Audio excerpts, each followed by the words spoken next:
बंधु अपना परिचय दीजिए प्रभु। जी, मेरा नाम मोहित शर्मा है और मैं यूपी आगरा से हूँ।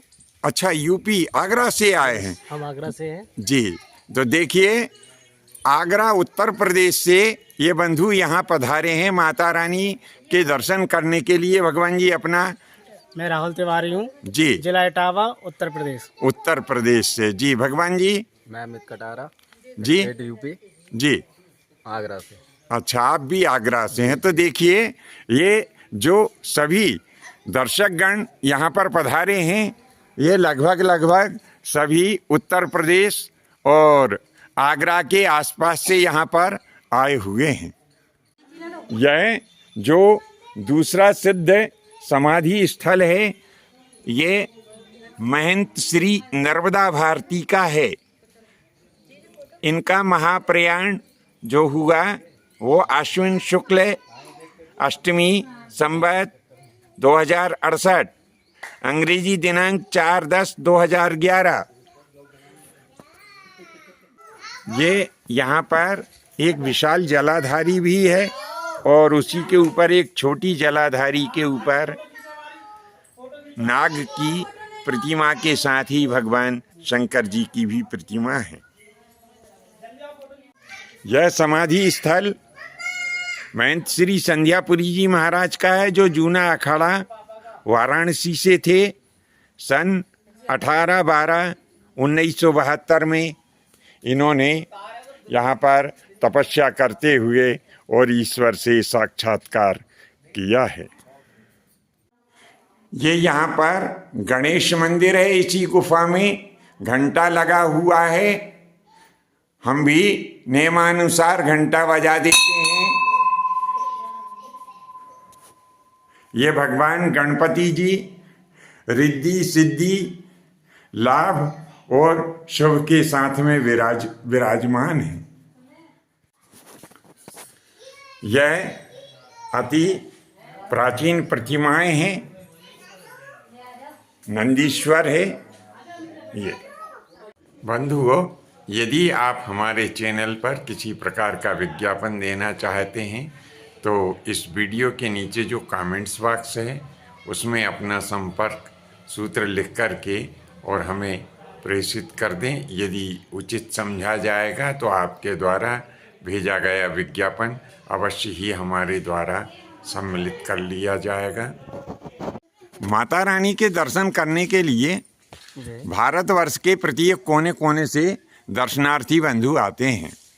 ये जो दर्शनार्थी बंधु यहाँ पर आए हैं, इनका परिचय जानते हैं। भगवान जी अपना परिचय दीजिए प्रभु। मेरा नाम सुमन कुमार प्रसाद हुआ। जी, मैं बिहार से आया हूँ। बिहार से आए हैं? जी, बिहार में किस क्षेत्र से आए हैं? में सिवान डिस्ट्रिक्ट से आए हैं। सिवान डिस्ट्रिक्ट से? अच्छा जी जी। और गुफा मंदिर माता पार्वती जी का मंदिर है यहाँ जी। तो यहाँ दर्शन करने के लिए हम आए हैं जी। भगवान जी, मैं थोड़ा सा ये जानना चाहता हूँ कि जब आप यहाँ पधारे तो आपको यहाँ कैसा लगा? आप यहाँ पर किन किन व्यवस्थाओं से संतुष्ट है और कौन कौन व्यवस्था यहाँ पर होना चाहिए? सर, व्यवस्था तो मंदिर तो बहुत अच्छा है। गुफा मंदिर है, पहाड़ों के बीच है, माता रानी का मंदिर है जी, और गणेश भगवान का भी है जी। तो थोड़ा सा साफ सफाई पे यहाँ ध्यान देना चाहिए जी। जैसे ये सब इस पे टाइल्स पत्थर लग जाए जी। उसके बाद जो नदी है बेतवा नदी जी, बहुत पुरानी नदी है जी। गंगा माता जैसे गंगा नदी है, उन्हीं नदियों के बराबर माना गया है इनको। जी जी जी। तो थोड़ा सा साफ सफाई हो, जी, घाट अच्छा से बन जाए जी, कि कोई भी आए दर्शन करने तो जी। शंकर भगवान का भी यहाँ पे शिवलिंग है, उनको जल अर्पण करे जी। और साफ सफाई रहे। पानी थोड़ा सा और डैम बना के आगे से रोक के जी, कि यहाँ पानी प्रॉपर है, कोई आए तो नहा धो के भी अपना पूजा पाठ कर सके। जी। तो देखिए जो हमारे जो बंधु बिहार से पधारे हैं, इनका ऐसा कहने का आशय है कि ये बेतवा नदी हमारी जो गंगा के समान पवित्र नदी है, इसका पुराणों में भी वर्णन है। तो इसके जल के शुद्धिकरण पे भी ध्यान दिया जाए और ताकि शुद्ध जल होगा तो लोग बाग स्नान करके और भगवान का जो भजन पूजन सेवा और अर्चन इत्यादि करेंगे।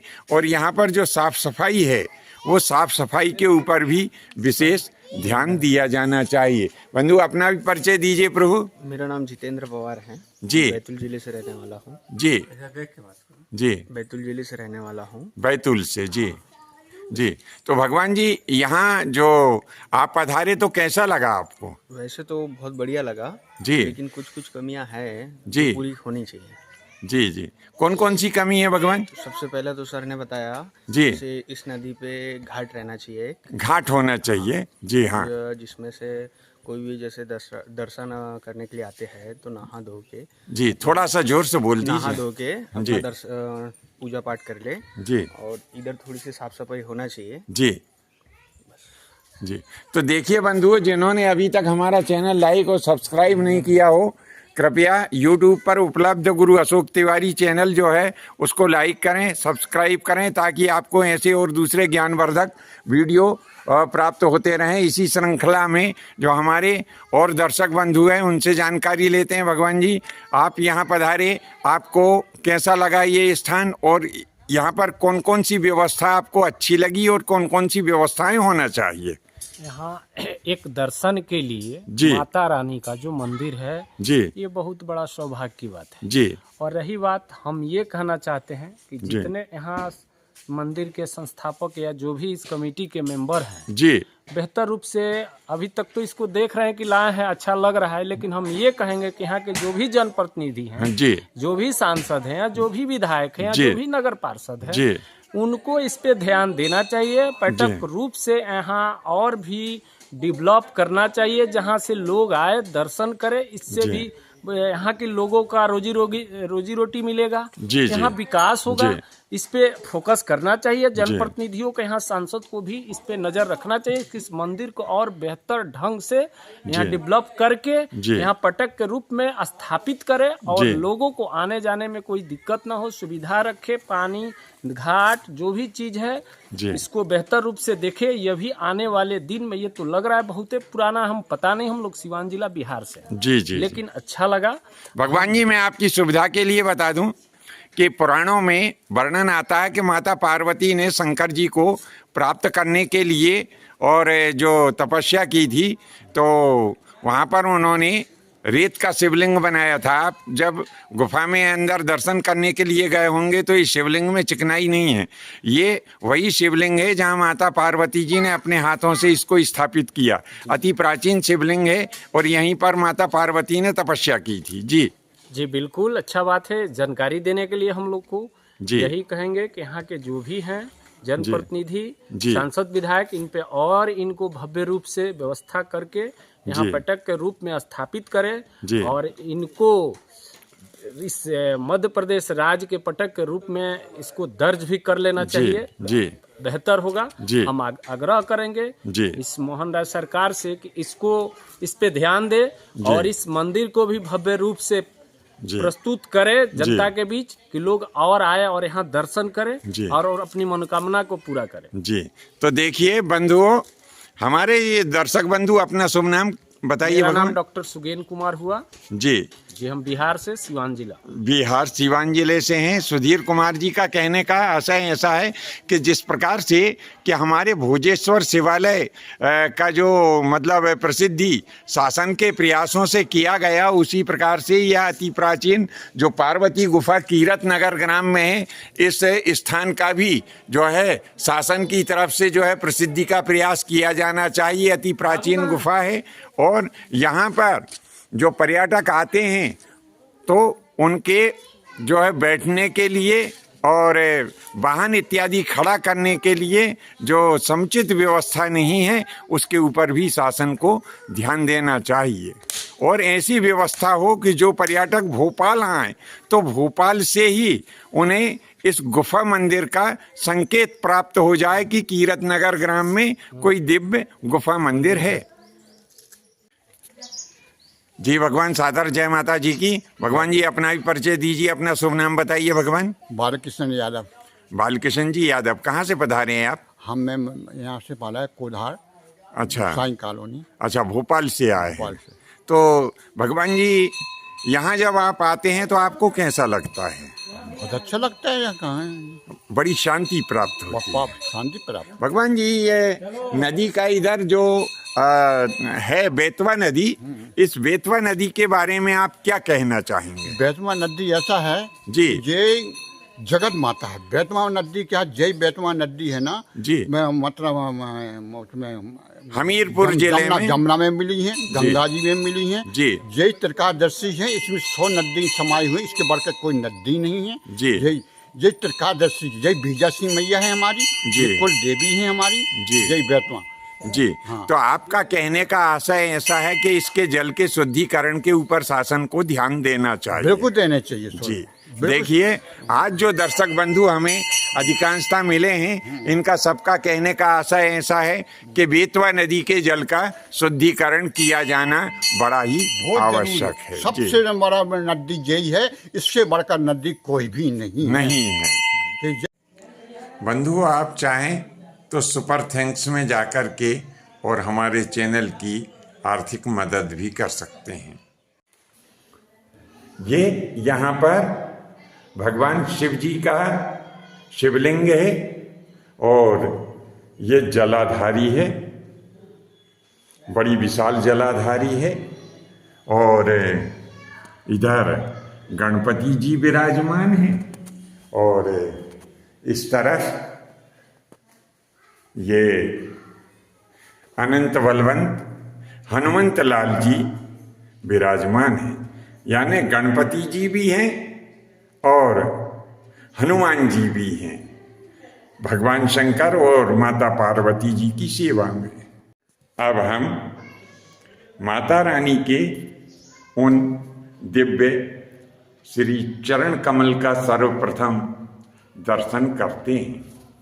कहते हैं कि माँ के चरणों में ही अष्ट सिद्धि, नौ निधि और सर्व सुख माता रानी के चरणों में विराजमान है।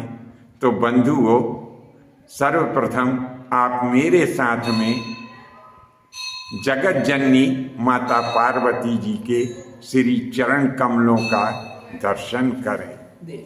जी, ये दोनों तरफ इनके और जो प्रतिमाएं दिखाई दे रही हैं, ये माता जी की जो महान शक्तियां हैं, अष्ट सिद्धि और नौ निधि। तो चरण कमलों के साथ में आप अष्ट सिद्धि और नौ निधि के भी दर्शन करें। अब हम धीरे धीरे करके और माता रानी के जो श्री मुखमंडल है उसका हम दर्शन करते हैं। बोलिए पार्वती मैया की जय। तो ये इस प्रकार से माता पार्वती जी का आप सभी भक्तगण यहाँ पर दर्शन कर रहे हैं। मूर्ति बड़ी ही मनोहारी और कष्टों का हरण करने वाली है। कहते हैं कि जाको व्याधि सतावे भाई, जाप कर सब दूर पराई, जो नर अति बंधन में होई, 12,000 पाठ कर सोई, निश्चय बंदी ते छुट जाई, सत्य वचन मम मानो भाई। इस प्रकार से माता रानी के बारे में तो कहा है कि जाके पुत्र होए नहीं भाई, सो नरिया विधि करे उपाई, 5 वर्ष जो पाठ करावे, नवरात्र में विप्र जिमावे, निश्चय होए प्रसन्न भवानी, पुत्र देहे ताके गुण खानी। इस प्रकार से माता बड़ी ममतामयी और दयामयी है। जानते हैं जो यहाँ के साधक हैं, भगवान जी, ये जो माता रानी का दिव्य श्री विग्रह है, यह श्री विग्रह किस कालखंड का है, कब का है भगवान? ये कब का है भगवान? ये श्री विग्रह माता रानी का है ये? जी, माता रानी का ये स्वरूप हाँ। शादी से पहले माता जी ने भगवान शिव को पाने के लिए अच्छा किया है, उस समय का है। ये उस समय का है। प्राचीन समय। अरे वाह! जब माता पार्वती जी हेमांचल के यहाँ प्रकट हुई थी और उन्होंने भगवान शंकर जी को पति के रूप में प्राप्त करने के लिए तपस्या की थी। तो क्या ये वो ही गुफा है? वो गुफा है, वो ये पार्वती जी है जी भगवान शिव इनकी ये पूजा की है यहाँ जी। भगवान शिव अच्छा, इसी शिवलिंग की पूजा की है। शिवलिंग की पूजा ये पार्वती जी के द्वारा स्थापित है। द्वारित किया है। अच्छा, जी ने यहाँ रहकर भगवान शिव की अर्चना की है। अरे वाह। तो देखिए बंधुओं, यह जो दिव्य शिवलिंग आप दर्शन कर रहे हैं, पूर्व समय में कथा आती है कि माता पार्वती जी ने जब भगवान शंकर को पति के रूप में प्राप्त करना चाहा था, उस समय उन्होंने एक दिव्य गुफा में जाकर के और तप किया था। तो यहाँ पर जो साधक हैं उनके कहे अनुसार यह वही दिव्य गुफा है जहाँ माता रानी ने भगवती विजया के साथ, क्योंकि भगवती विजया ही उन्हें हेमांचल के यहाँ से और एक दिव्य गुफा में ले गई थी और वहाँ पर भगवती विजया के साथ में माता पार्वती जी ने शंकर जी की आराधना की थी, शिवलिंग स्थापित किया था। तो बंधुओं, यह वही शिवलिंग है जो माता पार्वती जी ने अपने हाथों से स्थापित किया था। आज के लिए बस इतना ही। शेष अगले भाग में नए विषय के साथ उपस्थित होंगे। आज्ञा दीजिए। धन्यवाद। जय माता की, जय परशुराम जी।